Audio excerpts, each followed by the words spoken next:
我是瓜皮儿。旺达幻视前情提要。幻视察觉到了小镇的异样，在能量场边界范围遇到了艾格尼斯，交谈后更坚定了他要到外面看看的决心。可当幻视离开能量场时，强如震惊的身体也开始崩碎。直到这一刻，莫妮卡才清楚天剑局局长泰勒的人面兽心。他带着吉米前去搬救兵，试图重返西井镇。也在这时，感受到父亲痛苦的比利找到了母亲。旺达情急之下迅速扩张了六边形，没来得及逃走的一众特工以及黛西当场被修改，只有泰勒和莫妮卡两队人马相安无事。能量场在扩张了8公里后停了下来，天剑局的临时撤退典礼，侥幸逃脱的泰勒根本没有悔意，他还在计划着下一场突破。能量场内，幻视逐渐醒了过来，昨晚的天剑局基地摇身变成了马戏团，自己还被强行排上了节目，将与逃脱大师黛西一同表演。回想起事发前，这个女孩还试图帮助自己，一个晚上就翻脸不认人了。他试图让黛西想起之前的事儿，反倒被当成了死皮赖脸的老流氓。幻视一波震惊无语，只能动用宝石的力量，这才让黛西回想起了原本的记忆。两人不言而喻，割了团长溜之大吉。在车上，幻视了解到了截止至复联3时期的事。尽管有些难以置信自己死了那么多次，但唯一让他欣慰的是跟旺达之间的感情。这一路回家障碍无数，也给了幻视更多了解自己的时间。与此同时，莫妮卡、吉米两人即将抵达外援所在地。能量场扩张前，黛西将泰勒的机密档案传了出来，项目代号为瀑布。在天剑局接管了幻视的遗体后，泰勒决定复活他，将这个人形兵器占为己有。这可不是个好兆头，若被旺达知道，势必引发战争。说着，两人就到了地方。这个太空工程师外援古德纳是莫妮卡的母亲玛利亚的老手下。古德纳特意准备了一台航空级别的探测车，莫妮卡整装待发，这是最后的机会。准备好后，莫妮卡全速冲向了能量场，原以为能顺利通过，可还是低估了能量场的威力，当场翻车。探测车的结构被重塑，莫妮卡无奈只能弃车逃生。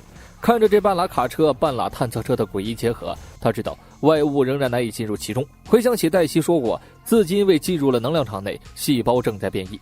莫妮卡靠着肉躯冲向了能量场，如他所料，顺利进入其中。而且因为细胞的改变，莫妮卡的记忆非但没有被抹除，还得到了光谱的能力。警队表示地位还没捂热乎呢。莫妮卡没有停留，脱下防护服奔往旺达的家。旺达醒来发现枕边无人，回想起自己扩大能量范围的壮举，不知道丈夫现在还好不。双胞胎发现一切开始随机变化，比利更是感应到一阵骚乱，而旺达的心思根本没在这儿。这一夜他甚是疲惫，想随便对付一口早点。他也惊讶地发现一切都在改变，可能是扩张的后遗症吧。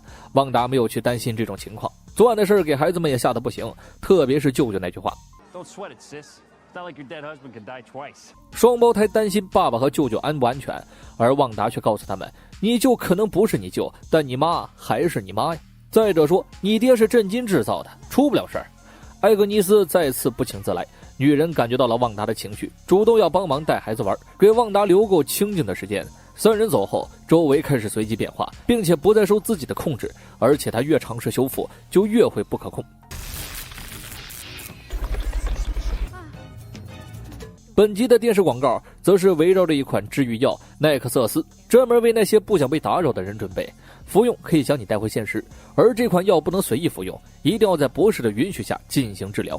羁绊奈克瑟斯，艾格尼斯家双胞胎明显就老实了很多。之前被心灵感应吵得不行的比利，到了这儿也感觉到莫名的心安，而且他发现艾格尼斯的心里格外平静。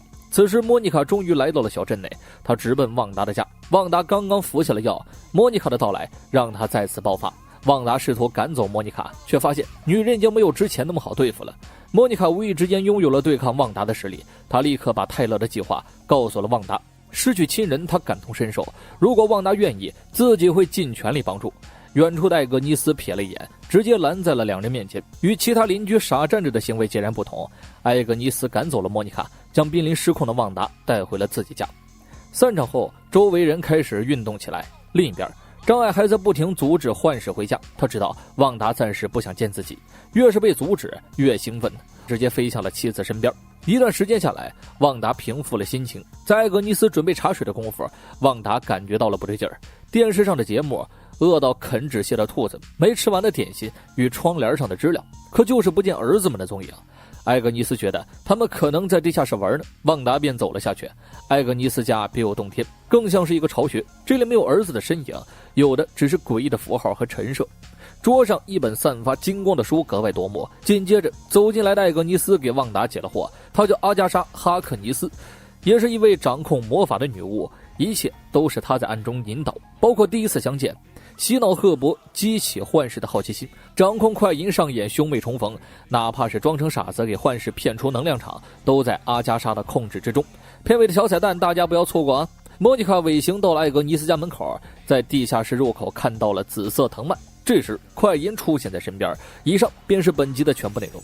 艾格尼斯的身份是女巫，其实大家都猜到了，只是没有想到自爆的过程这么像反派啊！双胞胎这么快速的长大，和他屡次的出现脱不了干系。距离《旺达幻视》的结束还剩2集，作为一部世界上最受欢迎的电视剧集，漫威肯定不会高开低走吧。本集采用了摩登家庭那种伪记录的形式拍摄，多了一些跟观众的互动，而《旺达幻视》前后都摆脱了这种设定。阿加莎开玩笑的一句 I promise I won't bite. I actually did bite a kid once. 更是早早自己锤了自己，一波自爆也证实了采访者就是他。众所周知，阿加莎是旺达的导师，关系类似博士跟古一，只会更亲。MCU 里反派洗白、好人黑化的场景并不少见，在这里进行一下不靠谱的大胆猜测。阿加莎看似以反派立场出现，实则在进行棍棒出人才的计划，通过打击旺达，从而鞭策他觉醒真正的力量。桌上那本魔法书让人不禁联想到了奇异博士，身后2具骸骨似乎在含沙射影双胞胎之死，可总感觉并不会这么简单。彩蛋出现的快银说了一句话 Snoopers gonna snoop。他与莫妮卡这算是第一次见面，可以断定这句话是阿加莎说的。也只有他看到了莫妮卡试图阻止旺达，其他路人邻居当时全部处于挂机状态。再加上另一个细节，莫妮卡唤醒光谱能力时眼睛呈现蓝色，而在打开地下室大门时双眼散发出紫色光芒，紫色又对应了阿加莎的能力。若最后2集还是这么短小，基本上也就很难再加入更多角色，无非只能围绕师徒和天剑局狗局长泰勒展开对决。就算引入了墨菲斯托或梦魇，可能也是活在彩蛋里等着奇异博士去解决。平行宇宙已经是板上钉钉的事了。近期炮总表示片尾登场的重磅角色是他从小到大的偶像。回想整个电影系列，已知炮总出生于1971年，为英国人。根据年龄做出以下猜测：嫌疑人伊恩·麦克莱恩老万磁王，在英国演员工会地位崇高，年龄与信息对应了炮总的偶像标准。角色更是不用多说，同时引入了甘道夫，手持 AK 加入复联，岂不美哉呀？脑洞归脑洞，过多猜测和分析严重影响观看体验。其实这个重磅角色在广告里已经揭晓了，就是奈克瑟斯奥特曼嘛。我是瓜皮儿，下期见。